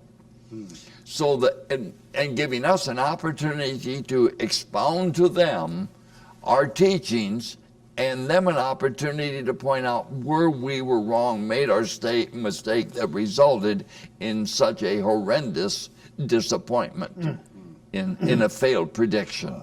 So they were unbelievable. And they're welcome. They want you to come back, of course. Absolutely, and they were just super. And I was one of them there, and along with Florence and her brother and Merritt Wolf and 3 or 4 others there, And I gave a good number of the sermons to them because that's what I had been doing. Bingham was not involved then in that aspect of it, but anyway. How did you feel representing it when you were beginning to doubt that maybe it's even true? You just wanted to sort it out, I guess. Yeah. That was what it really was. So we're presenting what we've been presenting all the time. Tell us where we're wrong. Yeah, Okay. because it still made sense to you Well, sure, chronologically It just hadn't and happened. prophetically. It just hadn't but happened. It just had not happened. Right, yeah. So you were in a state of confusion. This is right, yeah. And they couldn't help us. Yeah. And when it finally was over with, it hadn't changed anything of what we'd been teaching, but we were wrong. Yeah. Well, if that's the case, then I guess I don't want any part of any of it. Yeah. I'm through. Right. But see, And even though, if I'm listening to you right, even though the plagues didn't fall and people dropped dead and all of this, you couldn't go back on the plain reading of Scripture that say the kingdom's going to get set up in Jerusalem and there's going to be this final war. And this is not an allegory. This is actually... Yeah. And there was remember, 1956 was a major conflict between Israel and Egypt. And so there were things going on. Right. So you probably had trouble, I would think, throwing that off. Mm-hmm. And again, Yes. a parallel with David Koresh in 93. Absolutely, yeah. Where there were things that he had been to Israel, he'd seen things. They were actually, some of the military training that the Davidians were doing, it wasn't to attack Americans. No. They wanted to help the Israelis. This is how strongly they believed It's the Bible. interesting, yeah. That how are you going to go help Israel when all these nations attack Israel? Yeah. And we've got the IDF, the Israel Defense Force. Yeah. They're kind of like, well, we'll go and say, we're here, 144,000 people, and yeah, we know how to use M16s and so forth, and we'll. We can prevent a Yeah. Holocaust. They Yeah. prevent a Holocaust. They Sure. believe this. They Yeah. believe this. Yeah. And that's why Waco in 93 was such an absurdity that it happened, because they never thought they were going to end in Waco, Texas. If anybody was going to die, it would be in Israel, where Zechariah says half of the city will be taken. You know, like, Right. it's a real battle. Well, Oh, it is. Yeah. defending the holy women city. ravished, the houses rifled. It says. Exactly. Yeah. Yeah. So, and Jerusalem's divided, so you could see how people would read that and go, wow, half the city, yeah, Jerusalem's Sure. divided in half Yeah. right Yeah. now. So this idea of taking the Bible literally like this and reading your own history under the Bible is something characteristic, not just of your group, but other groups. But I think your group in particular and the Koresh group, it seems to be failing in a way. But is it the people that are failing, or is it the Bible that's failing, or is it the interpretation? Of course, Bible believers would say, well, it can't be the Bible. It's only Right. Yeah. But I mean, And it goes back. you open the Bible, and it history. does say there'll be this battle, and this is going to happen, and that's going to Well, happen. doesn't it go back, Jim, about to Masada and the Yes. Jewish Essene warriors fighting off the Roman legions? And they think it's in the prophecies. Absolutely. Look at Josephus. They thought that Jerusalem was not going to fall. Yeah. Yeah. But it did. Josephus is finding the Roman Empire predicted in the scriptures himself in, 70 A.D.? Yeah. I See, teach a in- course on apocalypticism at University of North Carolina at Charlotte. It's a very popular course. I'm teaching it in the spring. Fills up to about 100 students. And I don't want to be cynical here, but here's what I tell them the first day. Okay. This is biblical apocalypticism through the ages. And I include this and other groups. Groups in the Middle Ages, early church, the Yeah. Montanists, others. I say we're about to embark on a study of an idea that has a 100% failure rate so far. And they're all sitting there. What? I said, Oh, sure. Oh, boy. right. We're going to study movement after movement after movement That failed. where they thought Yeah. this was going to happen. And as one of my teachers at Chicago used to say about the first century, what they most expected to happen didn't come. Yeah. Jews were defeated, Yeah. Jerusalem destroyed. Yeah. What they least expected did happen. Yeah. The Roman Empire, rather than fall, this image of the statue falling, Right. Rome reached a heyday in the 2nd and 3rd century and started Yeah. persecuting the Christians. Yeah. So it was completely, Yeah. so. Well, I could not reject all the way to the Bible. I could reject Brother Houteff. I could reject the council, Florence, everything we believed as Davidians. I could reject Ellen G. White. But when it come all the way down to the source of their teachings, Yeah. I couldn't reject this. So God stopped me there. Yeah. I could have become an atheist and not believe in anything, say, and believe this is just a nothing, and I couldn't come to that. So something held me, at least, there. But what? Where do I go now? What do I do now? So I'm going to church on Sunday? Sunday churches, which I was doing. I sang in a Back in the 65-member choir for 10 years in a Yeah. Sunday-keeping church. It fed my ego pretty good, but it didn't do anything else. Yeah. Theologically, Everybody I'm went limbo. different ways. Yeah. I know you said some people went to Herbert Armstrong's group, the Worldwide Right. Church My of mother God, and my brother did, and yeah. others Probably. My dad went back to Adventist church. Right. Yeah, some went back, some fell away from any kind of faith. Right, yeah. What happened then there to New Mt.Carmel? The Branch Davidians began, right, under the leadership of some other people, Rodins, and so Another couple came in. Yes, There's they came in, continuity. but see, I didn't want anything to do with any. Once I was gone, I didn't want anything to do with any of it. I heard a little bit on the news of the gunfight between David Koresh and George Roden, and a little of this, but no, I want nothing to do with it. I didn't want anyone to know that I had been a Seventh-day Adventist. You were embarrassed. Yes, let alone a Davidian. right, You know. right. So I was totally Yeah. separate and gone from this, another life. And the only exception that I made is when I married Penny, my wife Penny, because I went through a divorce with Carol. Yeah. When I married Penny, I felt it was not fair to her not to tell her of my past. Of course. Yeah. So I did tell her of my past. And I did Raven, that I'm married to now after Penny died, after 22 years, told her that. But otherwise, telling no one. I was in the closet in a sense. But some Didn't people want- and went stayed. on. Some people clearly, stayed at Mount at the Carmel. prep. Yeah. And Perry Jones. And Yeah, Perry Jones stayed. I don't know. Oh, yeah, he did and all. But what I'm kind of leading to in this, I was immersing myself in another world, another life, that's all forgotten until 1993. 93. Who would have Really? thought Who that would have thought? suddenly your group was worldwide news? This is right, yeah. That's amazing. And I saw that happen. I watched it day by day and all of this. But, and knowing Perry Jones, and friends I knew there, That are dead. Yeah. and I did nothing. And even now, I am ashamed of myself when I'm sitting next to two men who had nothing to do with the Davidians or Mount Carmel or anything else, had no history of it, but two men who then will step out and see what's happening there and try to do something about it, and went down to do it. And here I had a history, and I didn't do anything about it. I didn't try to. I even thought of maybe, but I said, what can I do?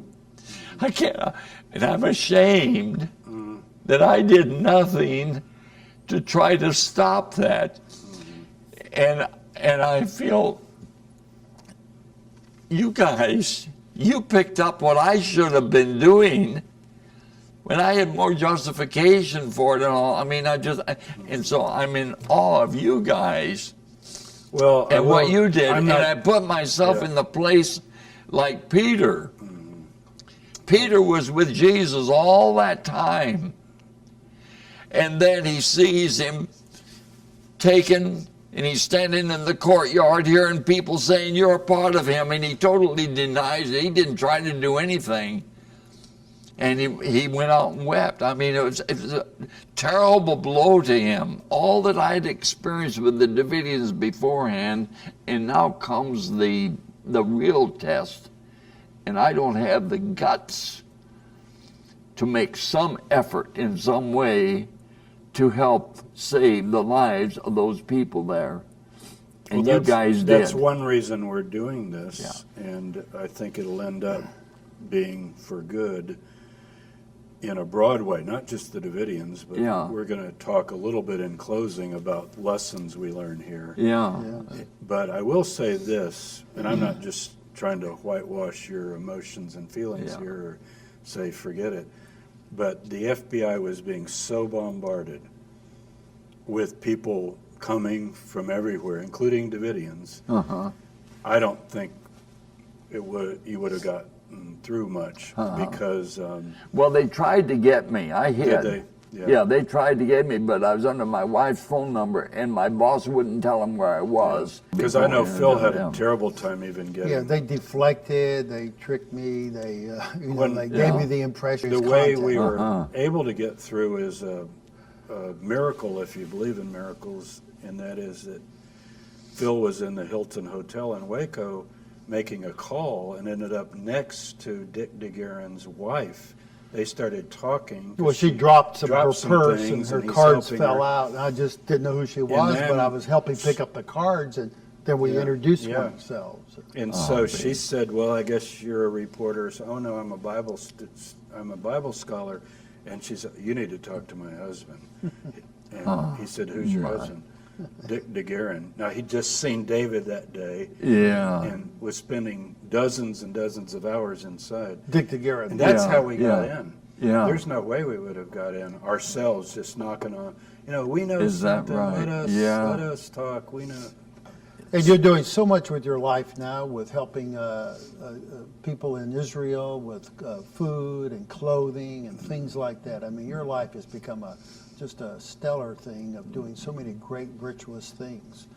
And just what we're doing today should help a lot of people. Because in the American tradition, there's got to be room, don't you think, Jim, for groups to be able to express Absolutely. themselves and to study their religion and go ahead and live it out the way they think they See, should. we talk a lot of, to me, the whole lesson of all this is not just David Koresh or the Davidians or Houteff or anything.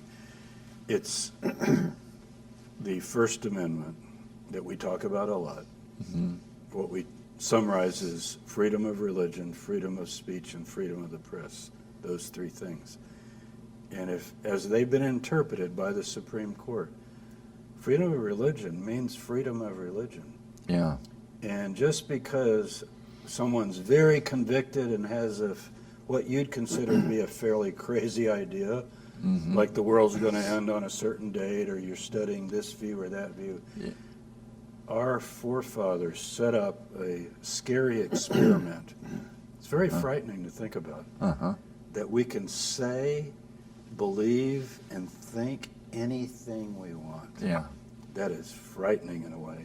Oh, yeah. The good, the bad, and the ugly. We deal with it all the time. Yeah. We get the Nazis that want to march, and we have safeguards. We don't allow hate speech, and it sounds like your people were being very kind, actually. Yeah. But, you can't be racist, and you can't bash gays and different things. We've had to work through that as a culture. Yeah.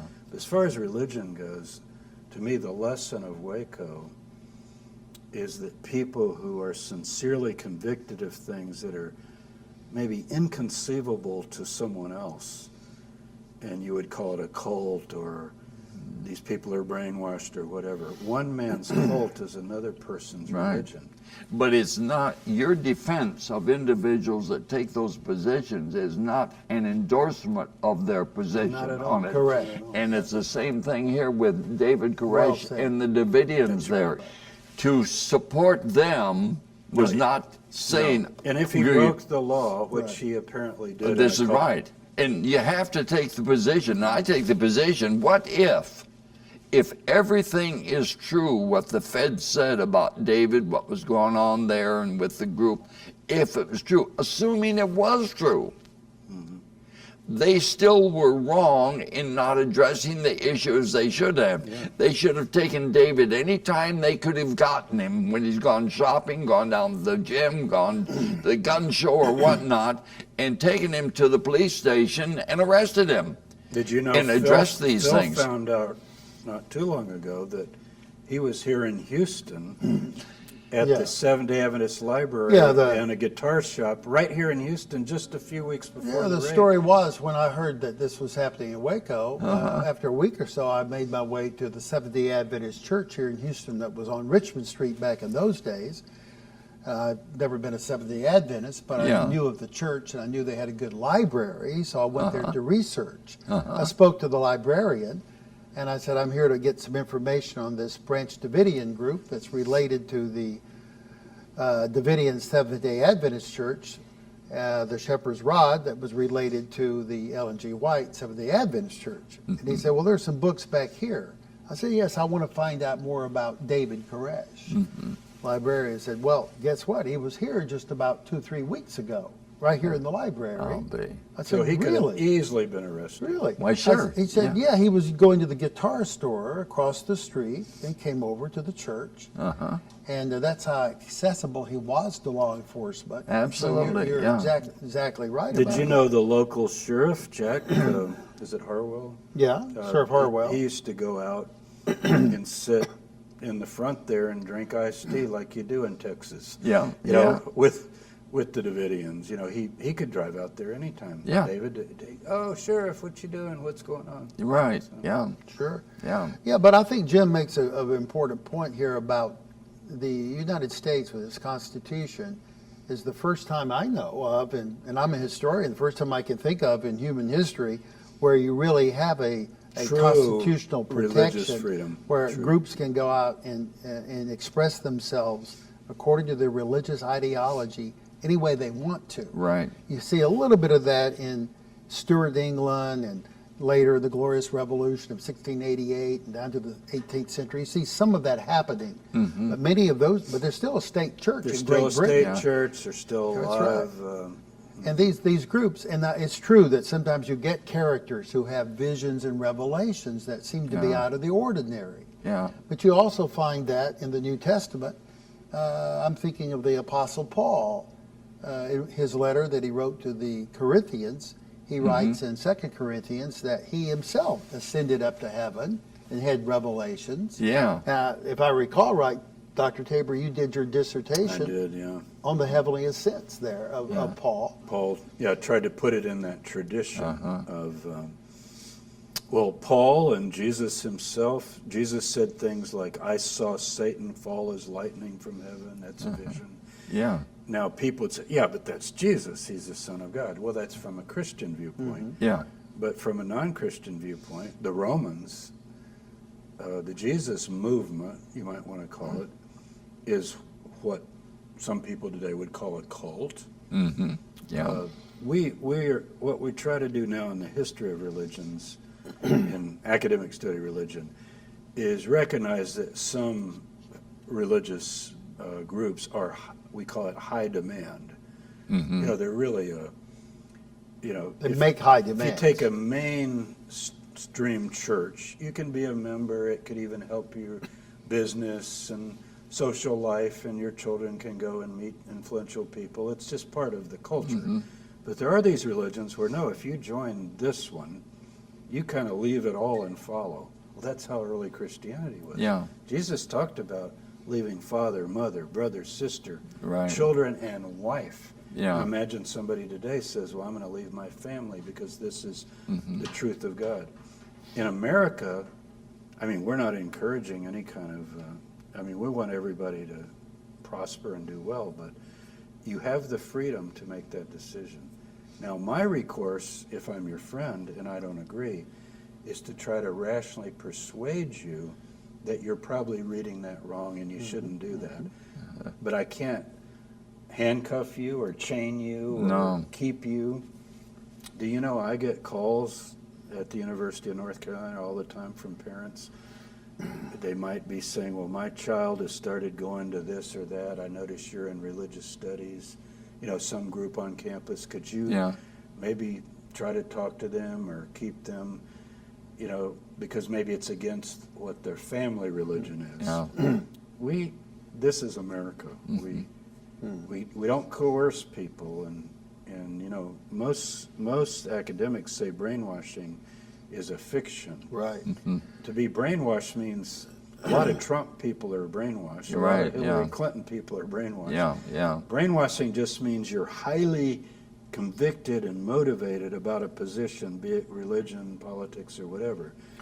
Do you see And this? maybe you won't listen to reason. Well, Yeah. most people don't listen to reason on Right. hardly anything. And they feel they are definitely persuaded. Now, don't you remember back in the late 70s, some of you do, and in the early 80s, there was a phenomenon going on in this country called deprogramming. Yeah. There was Yeah. a famous deprogrammer, Ted Patrick. Yeah. And you could pay him money, and he would kidnap your wife or your child. Unbelievable. And he would put them in an isolated place, Yeah. give them a little bit of food and water, and then try to persuade them, brainwash them out of their newfound religious faith Yeah. and back to whatever the family wanted them to believe. Yeah. Well, when I found that was happening in the United States, I said, this is contrary to the Constitution. Absolutely, This is yeah. unethical. So Yeah. I started a counseling service back in 1980 called Reunion. Oh, that's what. And that's how I got started in the study Uh-huh. of religion groups that are not in the mainstream. And I tried my best to provide a family counseling so people who had differences could find some way of reconciling. So when Waco comes along, I'm trying to reconcile, find a resolution between law enforcement and the religious group, so they Yeah. won't have a terrible, traumatic conclusion to this clash. And so we need that, I think, in the United States. Well, do you see this terrible treatment of those you disagree with as it's been carried out through the centuries, that finally the last we're talking about here is David Koresh and the Branch Davidians?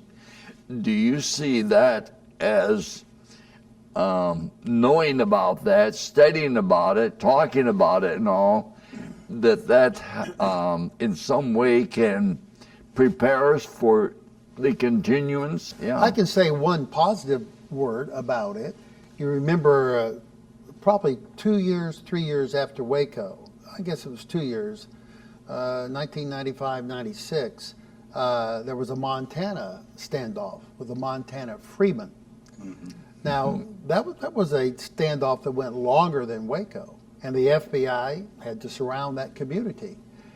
But in that case, the Justice Department contacted religion scholars. Some of us were actually there, giving the advice to the FBI. Phil went up there. I went up personally. Both of you went up there. Huh? I didn't. Phil did. Bill I was did, on yeah. the phone and contacting others, Yeah. and we were able to work closely with that group of FBI agents under Louis Free and Robert Montgomery, and we were able to solve that problem peacefully. None of the members of that particular group were harmed or died from it, and they surrendered, and they did go to jail, and some of them are still there to this day. So that's a positive note. I think some Sure. of those lessons were learned from Waco. Yeah. So I would like to think that what has happened in American history, going back to the Baptists who were not treated very well by the Congregationalist Puritans in the 17th century. Eventually they began to be tolerated and then accepted. Same with the Quakers. Some Quakers, as we know, were hanged in Boston Yeah. in the 1630s and 40s. But over the years, Just for being Quakers. yeah, and protesting the churches that Sure. they disagreed with, but they were actually lost their lives over it. But over the years, there's been an understanding that when someone has a deeply held religious belief, they are appealing to something transcendent. They're not just saying, in my opinion, I don't like that road or I don't like that custom.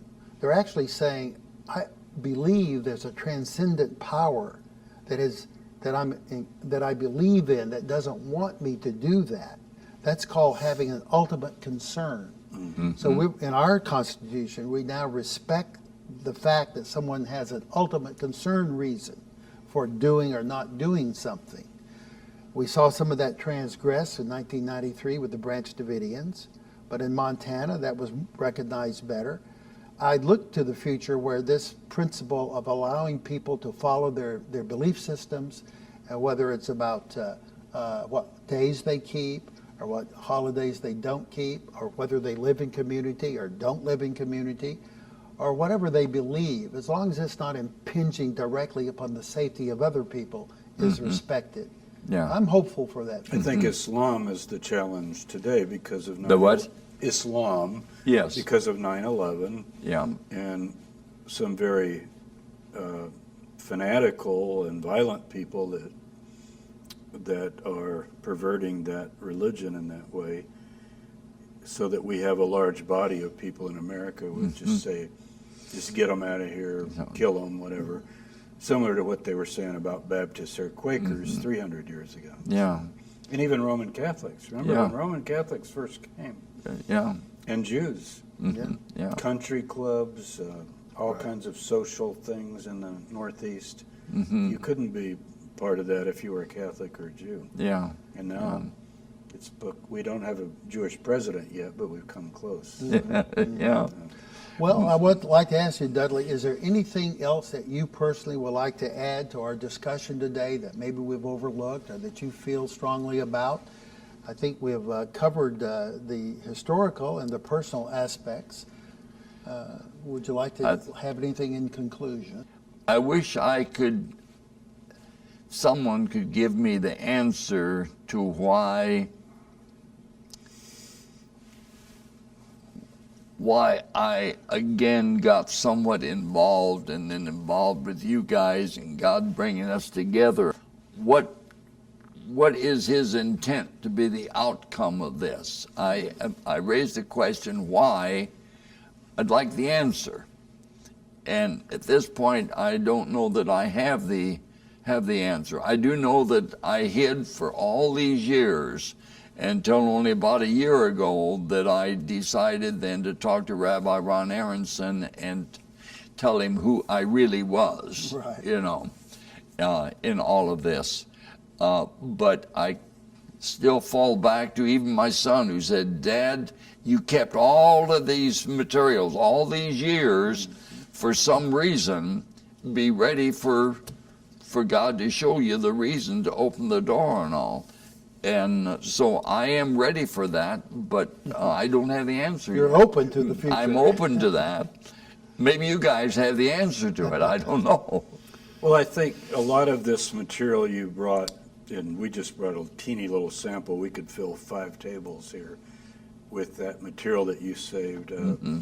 This can become part of the archive of the history. I'm thinking academically, of course, here. And so it isn't in vain that you've kept this. People who want to study these things, I see someday somebody will write a PhD dissertation at Baylor or any university, and these are primary sources. Primary source material. That are very valuable. So that's more would be my answer. As far as a greater transcendent thing, I don't have anything like that I can articulate. Now, I do know during Waco, Phil and I had these experiences, like getting connected to DeGuerin's wife, even though it ended up tragic. It seemed like we were being pulled along in a certain way. And I think most of us try to live our lives that way. Yeah. Whether we have this faith or that faith or how you define God or whatever, we all ask that question, what's it all about? Yeah. You know, what's it all about? Yeah. And we know we're all going to die. Yeah. And so we wonder,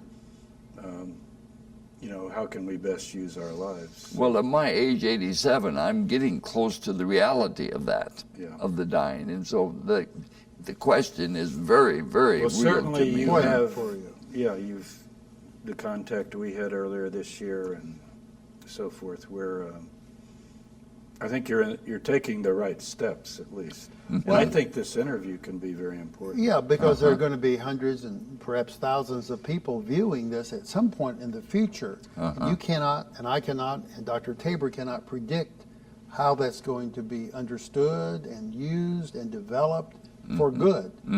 There is something in theology, and it's a Latin phrase, fides quaerens intellectum. It's faith seeking understanding. We don't have all understanding. No. So you start with faith, Yeah. but it's a faith that wants to be informed by understanding, Yeah. not blind faith. Right. But we all have this faith, and we're seeking this further enlightenment and understanding. So you can't get it and demand it. you Right. know. Yeah. And so that understanding is coming to us all. Yeah. That's Yeah. part of the faith process. Right. Yeah. I want to thank everyone for listening, and I want to thank our guest today, Dr. James Tabor from the University of North Carolina at Charlotte, and Dudley Goff from Southern California. So good to have you here. Thank you for sharing. And Thanks you're for inviting welcome. us. Yeah, you bet. Thank Appreciate you. it. Thank you.